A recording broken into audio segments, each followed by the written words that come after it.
Hello and welcome to the PvA Nightly Rundown. I'm your host, Luke Croft, and this is the nightly gaming news show where I run you through all the gaming news that you may have missed throughout the day so that you don't look like a fucking idiot at the water cooler. It's Thursday, Friday Eve, baby. It has been a long and hellacious week of trying to get back into the groove of being at work. And so, but no, it's been good. I'm all caught up from my vacation and got all my calls knocked out for the most part. Got one more tomorrow, and then I will be donezo for the week. And got to watch a little bit of the 222 roll lock in Overwatch League before we got onto the show tonight. And I have to say, man, it's exciting stuff. Exciting. See, in the game versus the Outlaws and Eternal, we saw a lot of Hog Orisa comps. We saw a lot of Sombra. We saw a lot of Tracer. Some quite a bit of Widowmaker. But then jumping into the NYXL match, which I only got to watch the first part of the first map on, got to see some Reaper, some Ball. So yeah, I think it's going to be interesting to see how each team plays and adapts around it, and I'm excited about it. I like getting to see Shadowburn out there for the first time in a long time, doing what he does best, and so I'll probably be watching a ton over this weekend, and we'll have more to say about it. Probably catch up on the matches that I missed while I'm streaming tonight, tomorrow. So, yeah. Like I said, this is the PvA Nightly Rundown. We do this live every single weeknight except for Wednesdays over here on twitch.tv/PVA Radio at 9 p.m. Eastern Time. And the only reason we don't do it on Wednesdays is because that's when we do our episode of PVA Radio, which is our weekly gaming discussion show where me and two co-hosts get together to have an in-depth discussion about the biggest gaming news stories of the week. And yesterday we were honored with the presence of Team Chat podcast co-host Jarrett Wilson, who came on and spent the show with us, and it was just a great time. The episode was awesome. It's up on youtube.com/PVA Radio right now. Also, podcast services everywhere. Just search for PVA Radio. We talked about Sigma. We talked about the Witcher Netflix series, and we talked about the Nintendo Switch stick drift controversy and kind of like this problem we have in the gaming industry with corporate apologists. And I thought it was a great episode. We went about an hour and a half. You should definitely go check that out whenever you can. And if you can't catch this show live over here on our Twitch channel each weeknight, we do push this out on YouTube as well the following day. And we break it out topic by topic so that you can just listen to the segments that you care about. But yeah, so that's kind of a rundown of what we're doing here. I wanted to, before we jump in, I wanted to point something out here that I found this week. Let me pull up Discord. That's the easiest place for me to find these links. Let us see. Where is... Posted one on this server. Yes, here we go. Oh. So I had these two articles published about some tweets that I had recently sent, about a tweet that I had recently sent out. And okay, cool, here they are. So I noticed this one first yesterday. This one's from, okay, I was like, what the world? This was from Game Rant. It's from Joshua Duckworth. It's about these tweets that I sent out of, oh, they really aren't showing up on, oh, here it is, it's just not loading. So right here, this is my tweet about where I ran some Overwatch characters through the Face app, and they wrote an entire article about it, which is awesome and hilarious all at the same time. But then today, I noticed as well that Dexerto, which is an esports website, ran this article 2 days prior to when Game Rant published it, and again wrote an entire article about it. Overwatch fan Luke Hoagie_OW Croft posted the photos on his Twitter page with the hilarious caption, "Just in case Russia needed to know what our favorite Overwatch characters will look like when they are old," and then linked to my tweet here. So And the reason that I knew that the game rant one even existed is because I have a Google alert on my name for if somebody publishes an article with my name on it. I need to create another Google alert for my Twitter handle, apparently, because this is a weird way to to write somebody's name in an article, putting their Twitter tag here in the middle. But oh well. I thought this was awesome and funny all at the same time. I did email Face App. I did email Game Rant and asked if they could link to our podcast right here, but no dice apparently. No dice. Well, let me check. I hadn't gotten an email from them yet, and I still haven't gotten an email from them. So, yeah, no, I thought this was funny. Thought I'd share it with you guys. So, yeah, if you make a funny tweet, apparently it warrants an entire article from multiple outlets. So, I'm right up there with Paladin Amber. She made the funny videos, got an interview with Polygon. I made a funny tweet, and I got 2 articles from 2 different outlets. Nowhere near as big as Polygon.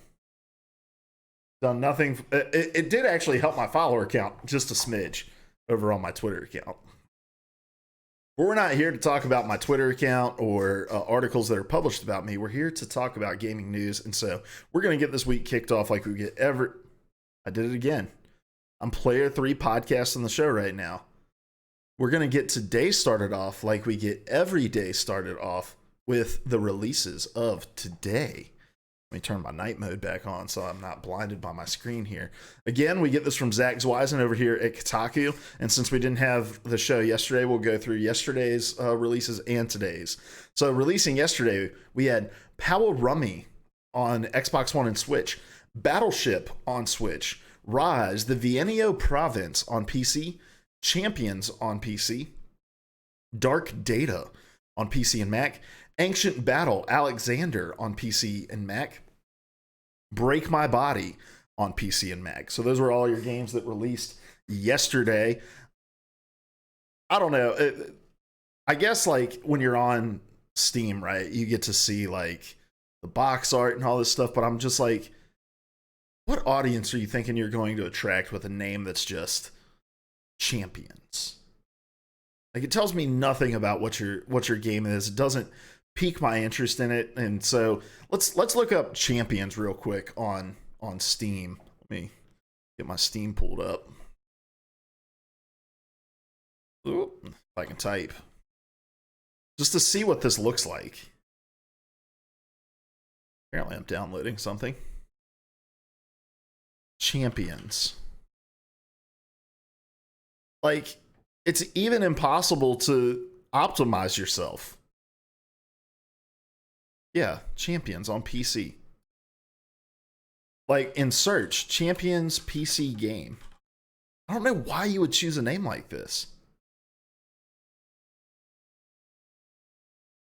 Like, I'm getting games from 2009 that released in 2009, Champions Online. And then when I search Steam, pull this up. Like, there's no game that's just named Champions that pops up even here on this first page of results. Sort by, oh, that's not what I wanted. Sort by release date. Here we go. Champions. And it's like Times New Roman font over a very blurry picture of a rock. It tells me nothing about the game. It's $5. Let's watch the trailer.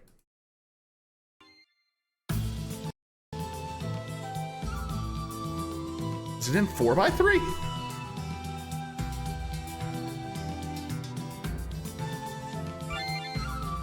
With a talking chicken? He's not even been anthropomorphized. He's just a chicken who's talking to you.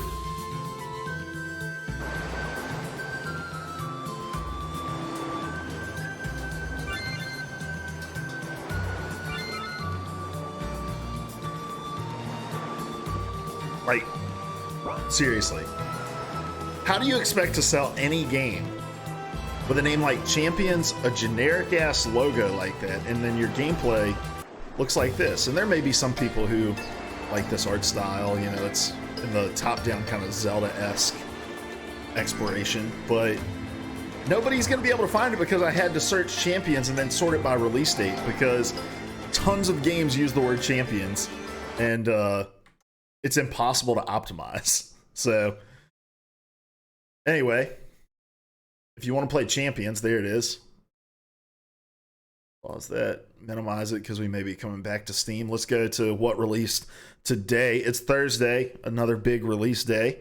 It says releasing today, Mighty Switch Force Collection on PS4, Xbox One, Switch, and PC. Fantasy Strike on PS4, Switch, PC, and Mac. Furwind on Xbox One. Zombie Driver Ultimate Edition on Switch. Elia Episode 1 on PS4. Raiden 5 on Switch. Songbird Symphony on PS4, Switch, and PC. Monster Boy in the Cursed Kingdom on PC. Caged Garden Cockrobin on Switch. Just gonna keep moving. Picross Lord of the Nazarick on Switch. Kaleidoball 2 on Switch. Super Mega Baseball 2 Ultimate Edition on Switch, and I think that released on Xbox One as well. Gunpowder on the Teeth Arcade for Switch. Smoot's Summer Games on Switch, and then 60 Seconds Reatomized on PC and Mac. Let's look up this Zombie Driver Ultimate Edition. No, I'm sorry. Monster Boy in the Cursed Kingdom. I feel like we may have watched a trailer on this when we were doing this as a weekly show. So we used to do the PvA Weekly Rundown on Saturday mornings. And I think that we may have Monster Boy in the Cursed Kingdom trailer. Maybe we... Oh, wait. Is this just looks like Sonic. Here we go.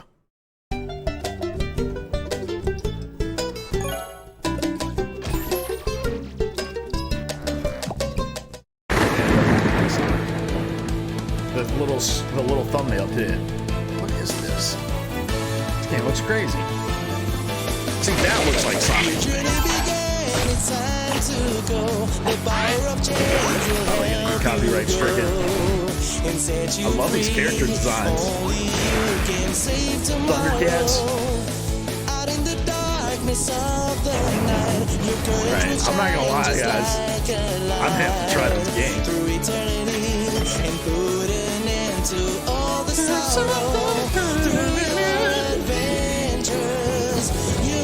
This game looks really dope. Even with the 90s theme song. Fighting for a future made of love and joy. All the good and evil's trying to destroy. Only you can save. Oh, so can you switch in the middle of the map? In the middle of the level? Yes, you have to. What it seems to be. There's a beast within it, go and set it free. Listen to its voice. You're the morphin. This music just makes me feel good. Monster Boy in the Cursed Kingdom on Switch and PS4. So is it already out on the PS4? All right, I may have to look into that. That trailer came out on June 9th, 2018. The number 2 comment. The theme song is so sincerely anime without any hints of irony or memes. I don't know how to react. So, I don't know. That looks cool. When did this come out on PS4? Monster Boy and the Cursed Kingdom release date. Okay, it came out on PS4 December 4th, 2018. So this game's been out for a while, but it has an 8 out of 10 on Steam and an 86 on Metacritic. It's $27 on Steam right now, regularly $30. How much is it on Switch? Because I really want to play this game after watching that.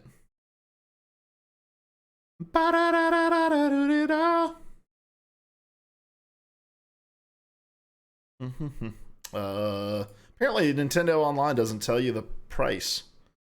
You gotta go to it on your Switch store. Buy digital. I'm just okay. Yeah, you got to sign in. I'm not doing all that mess. So, yeah, those are all of your games that released yesterday and today. So let's move on, guys, to the news. First item on the list is going to be a little bit of required reading. I'm actually going to drop the link directly to this story in the description of this section on YouTube. And I'm also going to just remind you, you can type !show notes in the chat and pull up the show notes and click on all of the links for the articles we'll be reading. But we're not going to be able to read this entire article, but I think it's really important that you read this entire article, right? It's a 3-pager. It's from COG Connected. It is about crunch at Naughty Dog. And first of all, I love the design of this website. It's great. Like this kind of like deep set featured image that's behind every single other element. The sticky head goes to like this kind of compressed, and it probably looks better without the, yeah. They should have used the transparent PNG up here for people who use dark mode. But outside of that, I really like the design of this website. This is the first time we've ever used COG Connected. And for those of you who don't know, we like to review the design of websites when we're on here. I thought at first the functionality like stickied the whole entire title up here at the top when you scrolled, because I think that would look really good if that like stickied and just followed you. And then you've got the sidebar. This is from Isaac Monterose over here at COG Connected. And real quick, I just want to check out the homepage. I've never been on this website. All right, the homepage is okay. It probably looks better on like a non-wide screen, like a more standard screen. Okay, jumping back over here. So Isaac Monterose interviewed multiple developers, contractors, and QA professionals over at Naughty Dog to talk to them about the culture of crunch at the studio, and got a lot of really interesting stories from people who worked there. So I'm just going to kind of read here at the top his lead in. I do recommend definitely going back and reading this entire story and getting all of the quotes that are in here. I think that there's some compelling stuff in here. I think it is a glimpse into how not only Naughty Dog works, but a lot of game developers seem to work. So let's just read the first couple paragraphs. It says, several people who did quality assurance for Naughty Dog. Wait, are we on page 2? We may be on page 2. Sorry. Copied the wrong link. We'll go to page 1. It says, last May, former Naughty Dog technical art director Andrew Maximov spoke at a game developers conference about crunch at the prestigious Sony studio. He said that while its developers crunched on games, crunch was never mandated by the studio's higher-ups. However, according to over a dozen people who used to work at Naughty Dog and agreed to speak to COG Connected, under the condition of anonymity, the reality of crunch there is somewhat complicated. While several of our sources were critical of how the studio went about crunch, others were more ambivalent or even held positive views about the experience.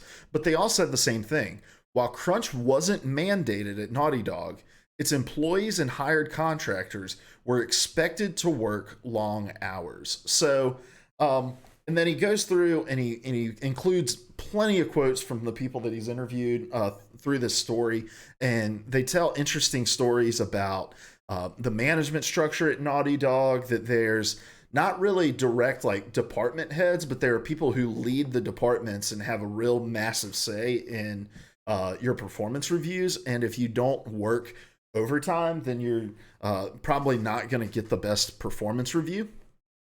And let's see, there was one of these that I really wanted to point out. So I'll read these couple paragraphs. It says, another former Naughty Dog developer said that while the studio's management doesn't tell its developers to crunch, they still felt compelled to crunch because so much work had to be done. Quote, the truth is they don't tell you that you have to work X amount of hours, end quote, the developer said. Quote, but you have to get your work done, and the amount of work is just impossible for any person. It is just way too much, and if you don't hit the goals, you will be fired. So I guess you don't have much of a choice, end quote. The developer also claimed that they were reprimanded for missing a weekend shift and, in a different instance, for not working, quote, at least 14 hours a day, end quote. This was despite completing their well-done work on time, the developer told COG Connected. This is the interesting part.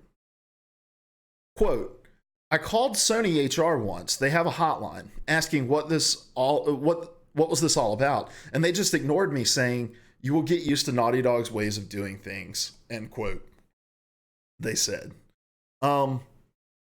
We've talked a lot about crunch and the kind of work cultures that are created at studios, and about kind of the way that the companies talk about it, right? And I think this is a great kind of juxtaposition, that we need to take how companies present their stances on crunch with kind of a grain of salt. And I haven't been the best at doing that either. We've talked about several companies who've, come out and stated at least that they were trying to implement policies.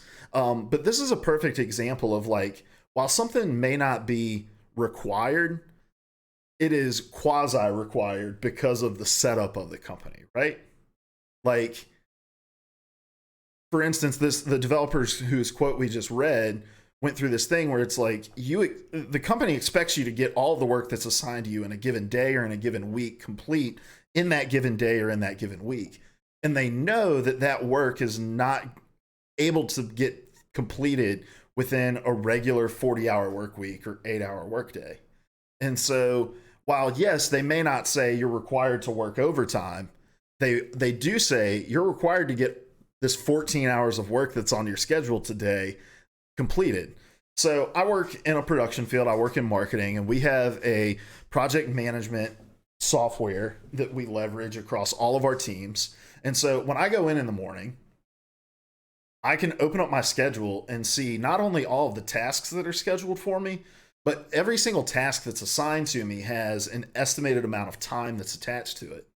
And my project managers know that we work 9-hour days at the company I work for, because we do, we get every other Friday off, which is an awesome setup. So we have 9 hours a day that we work. Our project managers understand that while, yes, we may be on the clock for 9 hours a day, there is no way that we will be able to get 9 hours worth of project work done. That's just not how it works. Like, you're going to go to the bathroom, you're going to talk to your coworkers, you're going to go make a coffee, you're going to, run 10 minutes late coming back from lunch or something like that. And so when they schedule out our days, they kind of have not a hard and fast rule, but an approach to it that says they're working 9 hours. We're only going to give them at most like 7.5 hours of billable work to have to complete during the day.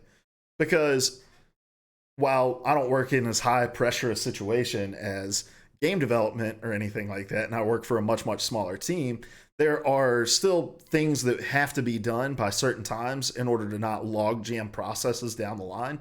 So, like, in my role, I'll have to create a project brief, right?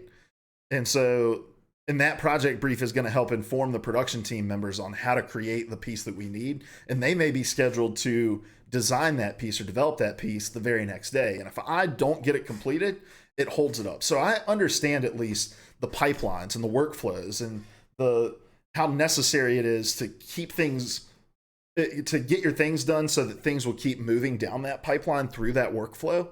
And so I can imagine how I would feel if I walked into work for my 9-hour shift and I looked and I saw I had 13 hours of work on my schedule. 13 hours of estimated project work on my schedule. And knowing that I had to get each and every single one of those things done before I was allowed to close my laptop at the end of the day. And so, yeah, my boss may not come to me directly and say, hey, Luke, we're really going to expect you to start pulling 13-hour days. They may say, no, we don't do forced mandatory overtime, but we're going to assign you far more work than you're actually going to be able to accomplish. And if it doesn't get done, yeah, you can say that you needed to go home, and we're not going to fire you for going home. What we'll fire you for is you were the log jam. You were the place where the inefficiencies happen. And so these articles like this are so very important. The work that Isaac Montrose did in getting these anonymous quotes from these former developers or even current developers at Naughty Dog is vitally important, because everything is PR. Everything that comes from a corporate mouthpiece is PR. So when somebody stands on a stage and says, we're doing everything we can to cut down on crunch, to avoid crunch, that's PR through and through. And when you have these stories that come out to color those statements and to say, well, that may be true, this is the reality of the situation. We can continue to apply pressure from the consumer side, and it emboldens more people on the development side to put pressure on these companies to make more than just lip service changes to these things. This is not a game development issue. This is a work culture issue that we just have in America. This issue that we are defined by who we are and by what we do. And look, I have very, very strange views probably compared to a lot of people when it comes to work. And I say they're strange because I don't hear a lot of people talking about them. Not strange because I don't think that they're right. I wouldn't hold the view if I didn't think they were right. I think we lead dangerous lives when we define ourselves by the work that we do. And I think that companies need to have a better approach to their workers and understanding that who they are is not completely defined by what they do. And if that is to be true, then there has to be some sort of expectation that there is a work-life balance between these people, between these two, right? Like that I cannot be more than just my work if every waking hour that I spend that I have is spent at work. It's impossible. You cannot be a well-rounded human being with hobbies and friends and families and social lives if you're spending 14 hours a day at work. And now, granted, I understand this is not every single day. This is during specific periods, but throughout this article, they talk about these periods not as if it's, hey, for a week or two, we're expected to pull these hours. It is for 3 to 6 months, we're expected to pull these hours. For people in QA, it was 9 to 12 months that they were expected to pull these hours. They get into some things about contractors later on in this article. That's a whole other thing about how contractors were treated as lesser, that they treated them knowing that, hey, they're mostly not going to be around, and they're really motivated by wanting to stay and get full-time positions, get, promoted into full-time positions. And so they're willing to do whatever. They wouldn't feed, they wouldn't bring in dinner for the contractors if they were asked to work 16, 18, 20-hour days, unless the developers were working. There were certain amenities, and one of the examples given is that there was a yoga class that was offered in the middle of the workday, and a contractor asked if they could attend that, and they had been pulling 12, 16-hour days, and they were told, no, that's only a perk for developers. And just shitty stuff that's going on here. And when we talk about work-life balance, a lot of people talk give your 40 hours a week to your job and then clock out and leave. And that's the approach that I have. I work 7:30 to 5:30 every single day every single weekday except for every other Friday. But when 5:30 comes, I shut my laptop. But I still think that that's entirely, the fact that we've got to give 40 hours a week, times that by 52. How many hours is that? You times 40 by 52. 40 times 52. You're working almost 2,100 hours a year. 2,100 hours of your life is being given to a job where your boss makes $1, you make a dime. I don't know, man. It just seems fucked to me. This is the way that our work lives work. We want to be more than what we do for a living. and the work that we do, we want it to be fulfilling. But when you surrender so much of your life over to it, it becomes who you are. It becomes how you identify yourself. And I just think it's hard, and it's hard to read these stories about these developers who just feel exhausted at the end of their projects, because they're pulling 12, 14, 16-hour days. And yes, the hard work pays off and they release a great product, but at what cost? Insane burnout, crazy turnover in the industry. And what we may forget is the sheer volume and speed with which Naughty Dog released games, especially in the PS3 era. We got Uncharted 1, 2, 3, and The Last of Us all in that era. And they seem to have slowed things down. And I'd be interested to read the accounts of more current people who work at Naughty Dog, because now it's, Uncharted 4, which there's some Uncharted 4 talk in this and some of the crazy development. Then they had the kind of like spin-off Uncharted game, and then The Last of Us 2 is yet to release. But I always say this when we talk about this issue. We can talk about it a ton, but we're kind of, as consumers, in a damned if you do, damned if you don't kind of position. If we buy the game, we perpetuate the culture that creates these games.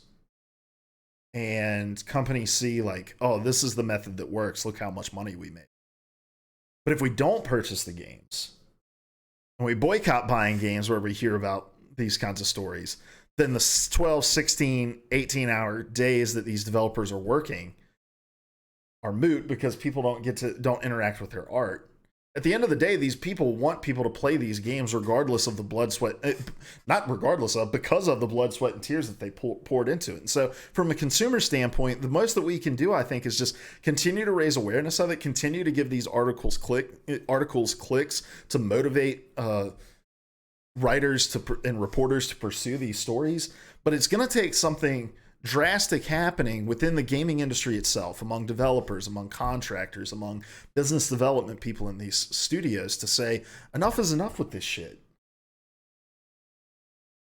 So I don't want to beat on a dead horse too much, because I know I make this point every time stories like this come up on this show, but I'm passionate about this stuff, because I don't think we should be giving as much of our lives over to these to our careers as we are. There is so much more to be had in this life. Like the joy of creating something, the joy of throwing yourself into a hobby, the joy of having friends. The amount of adult men that I know in my life that have no friends because of the amount that they work is astronomical. And it's really sad, because I have really close friends, really fulfilling relationships in my life. And it's sad that so many people deprive themselves of that because they're so consumed in just the rat race and getting ahead. And to me, it's not that important. If I could pay my mortgage and, pay for the internet to be able to just do this full time, talking to chat, I'd do it in a heartbeat. I'd do it in an absolute heartbeat. This is what brings me joy. This is what brings me fulfillment. I work in order to empower myself to do this stuff. And the fact that we have to work in order to have to have joy in life, I don't know. It's tough. But in the gaming industry specifically, there's been more and more organization. There's been more and more movements. There needs to be more. And it's going to reach a flashpoint where enough of these stories culminate and enough people realize that they've all had these similar experiences, and that the only way to get the protection that they need is to band together to go after it. So shame on Naughty Dog for taking advantage of people. They've made great products and it's paid off for them. But again, at what cost?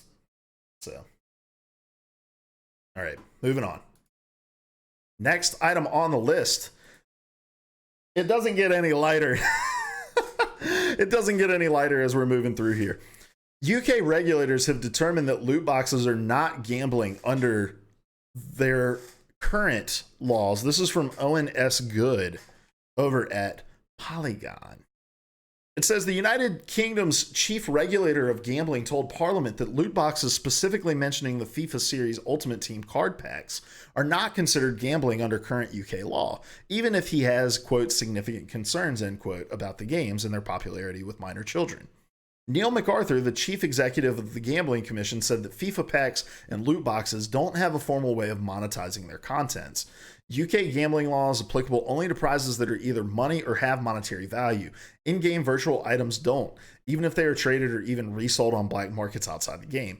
MacArthur appeared to suggest that UK law would have to adapt to account for a new form of prize being offered. Quote, there are other examples of things that look and feel like gambling that legislation tells you are not, end quote, MacArthur said, meaning, quote, some prize competitions, but because they have free play or free entry, they are not gambling, but they are a lot like a lottery, end quote. So the article continues. It's a quite extensive write-up about this decision, but the main point of the story is this, that, and this is the way that it has to go. Loot boxes are an emerging thing. It is this thing that is not really well defined in any kind of official capacity in anything outside of gaming. And so when you try to apply it to a law, laws are built to varying degrees of ironcladness, right? You make a law that's too vague, and you can have so much stuff being poured into it that that law isn't performing the function that it was originally intended to, or it can be so narrow, right, that it outgrows itself, and eventually there's no application for the law because those situations didn't exist. And so when creating a law, you have to strike this balance of how do we make sure that this serves a function that is long-standing and can apply to similar situations that may pop up as technology advances and as cultures change, but not so broad that if some change happens that we can't foresee that doesn't quite fall under this, won't just be thrown in here and made to apply. And so it makes a lot of sense that they're looking at what's on their books now and saying, like, we don't really have anything that addresses loot boxes, because loot boxes are this really weird thing of you're giving real money for a chance at winning fake items that have no monetary value. And so part of the gambling addiction that we see is this idea that I can go into a casino with $20 and I can leave with $100 because the chips I'm playing for have a monetary value. Loot boxes don't have that. It's like buying a pack of Pokemon cards. You know, I go into the store. I know that there's a chance that there's a card that I want, that it's in there. So I'm going to buy it. And if it's in there, awesome. If it's not, well, I've sunk $2.99 in it, and or whatever, however much a pack of Pokemon cards is. And, you know, I move on with my day. Like, loot boxes are probably more adjacent to that, more comparable to that, even though you could say, like, there's a resale value for cards, but there's there's like not a monetary value that's attached to these things. So, I hate loot boxes. I hate microtransaction monetization. I hate the idea of mobile games having to develop to attract whales that spend thousands and thousands of dollars on their applications. I hate especially that there are loot boxes in games that we pay full price for. Madden, FIFA. These are games people pay $60 for and then have to go buy loot boxes in order to get the full experience out of it. I hate that. I think it's atrocious. But the last thing that I want is a government stepping in to make the decision about what can and can't be done in games and try to regulate this. We're getting so close to it happening that I'm hoping that the games industry just wakes up and is like, maybe it's time we regulate ourselves. Maybe it's time we collectively come together and talk about what is and isn't acceptable. The ESRB comes out and says, hey, if you put loot boxes in your game, it's an automatic M rating. Like, I've constantly proposed that as the solution. And you would have a game like FIFA, who sells millions of copies. And the ESRB is only, let's use Madden, because Madden's really popular in America. So Madden is rated E for everybody. They would lose a massive amount of their audience if that game had an M rating on it. and parents were made to be aware of what was contained within that game in order for it to be sold to one of their kids. So when I worked at GameStop, right, a kid comes up with Grand Theft Auto 5, puts it on the counter. I'm like, where's your mom? He's like, in the car. I'm like, well, you need to go get her because I can't sell you this game. Okay. Goes out and gets his mom. And I'm like, hey, he wants to buy Grand Theft Auto 5. You know, there's sexual themes, nudity, immense amounts of violence, blood, gore. And most of the time the mom is like, yeah, we'll mute it. We'll put it on mute. That was always my favorite. We'll put it on mute. Yeah, that takes care of the cussing, but like the just shooting random civilians on the street and going to pick up hookers and then shooting them to get your money back, like muting doesn't do anything. Oh, my kid would never. Lady, I was 13 once. But there are a lot of parents that, you know, we'd go through that and be like, oh, you gotta get something else. You're not playing anything with sexual themes in it. And so if a kid brings up Madden and a parent's like, why is this game rated M? And an employee is trained to say, well, it's the same exact game that they've been playing this whole time, but we just want to make you aware that there are these loot box mechanics that kids can actually spend a lot of money on. And, you know, I think that could go a long way into curbing it. And obviously, Madden and NBA and FIFA would give pushback on something like that. But the regulation needs to come internally from the industry, or one of these days, a regulator is going to come out from one of these giant markets and say, yeah, this falls under a category that we're going to take ownership of and we're going to regulate. And that's the last thing the gaming industry needs. So while I hate loot boxes just as much as everybody else, I do not want the government's hands in them. All right? I think we can all agree. Loot boxes suck. We wish that there was a better way. But the better way forward is not for the US or the UK government to come in and say, our territory now. Nah, dog. Don't trust them. Next item on the list. EA Access is now live on PS4. Speaking of, we're not going to spend a ton of time here, but if you own a PlayStation 4 and you've been interested in EA Access, I am an EA Access subscriber. It is awesome. I love it. We're about to take advantage of EA Access after the show tonight. We're going to play some Madden 2020 because I've got 10 hours of early access to it. So it's $4.99 a month, or you can pay for $30 for the year. You get 10-hour early access to every single EA game that comes out. You get 10% off of all purchases of EA games and additional content. And you get access to the vault of games, which includes a shitload. Now, I will say this. The Xbox One version of this is far better value because you get access to all of the backwards compatible games as well, like the Mass Effect trilogy, like the old Skate game, tons of other backwards compatible games. But for the trial and the vault itself, it's still a tremendous value at $5. So I would definitely recommend, if you're into EA games like Battlefront, like Battlefield, like any of the sports games, this is definitely worth checking out, and it's available today. Next item on the list. A new Xbox UI is on the way. This is from Sharif Syed over at VG247. It says Microsoft has begun testing a new design for the Xbox One homepage that makes a few welcome changes. The streamlined new Xbox One Home is available to Xbox insiders, and it removes some of the clutter seen in the current design. The sections at the top have been removed and are now instead combined in a box on the left. These include Xbox Game Pass, the store, Mixer, and community tiles.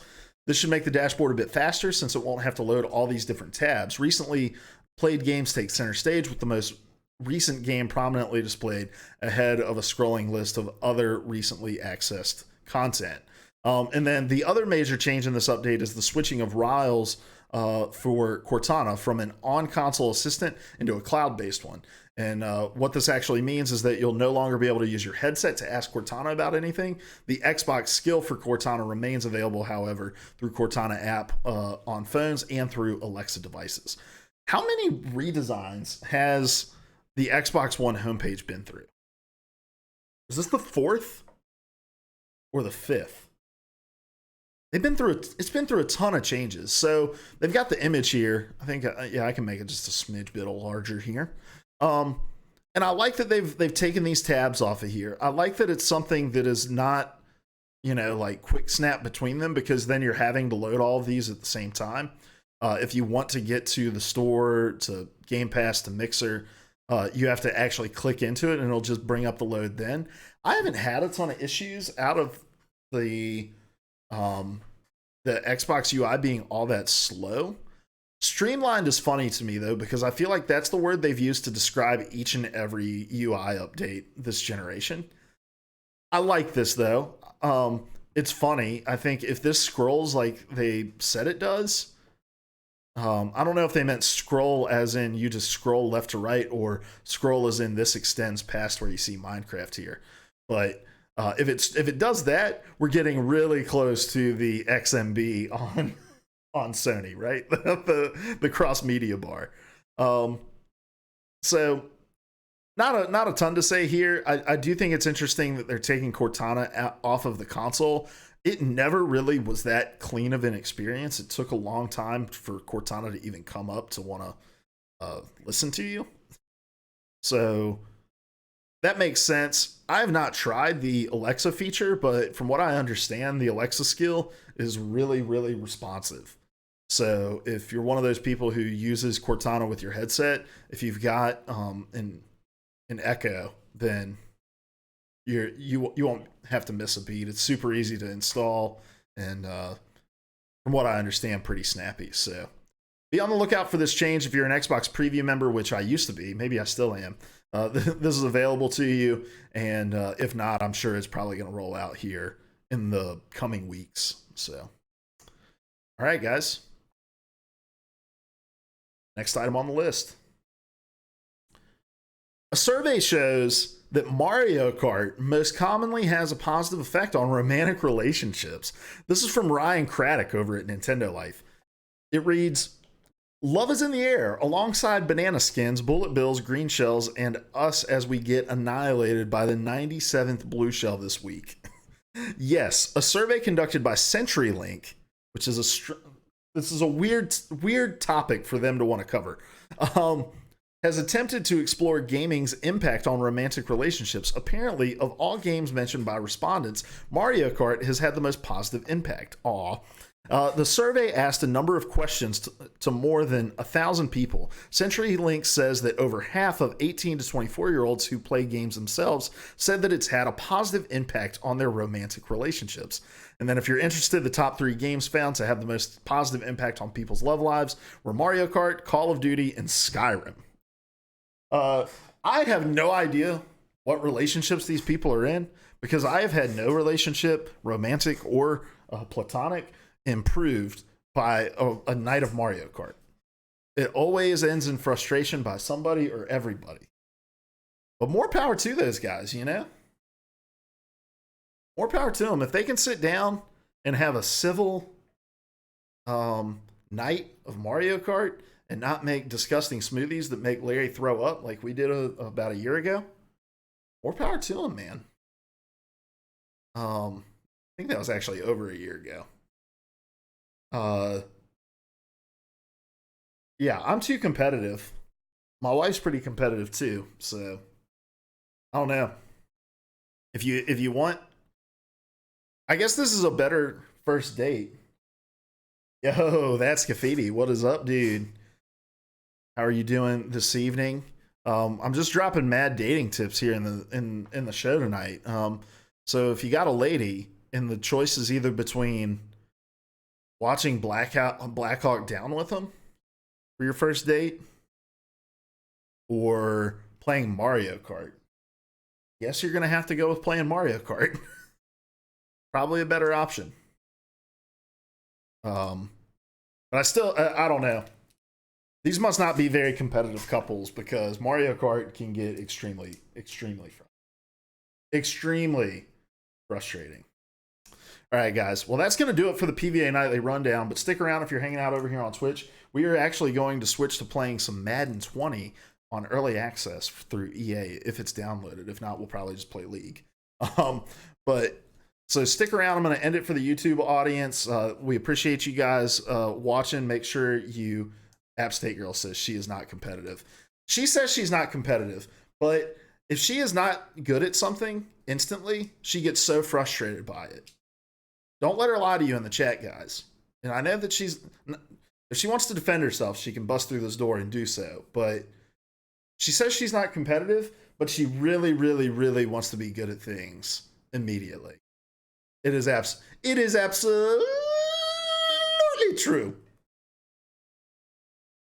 But anyway, YouTube audience, we appreciate you tuning in. Make sure you hit that subscribe button. We post videos every weekday between the PvA Nightly Rundown and PvA Radio. Also going to be publishing some gameplay videos of Madden after we play tonight. And then until next time, though, guys, we love you.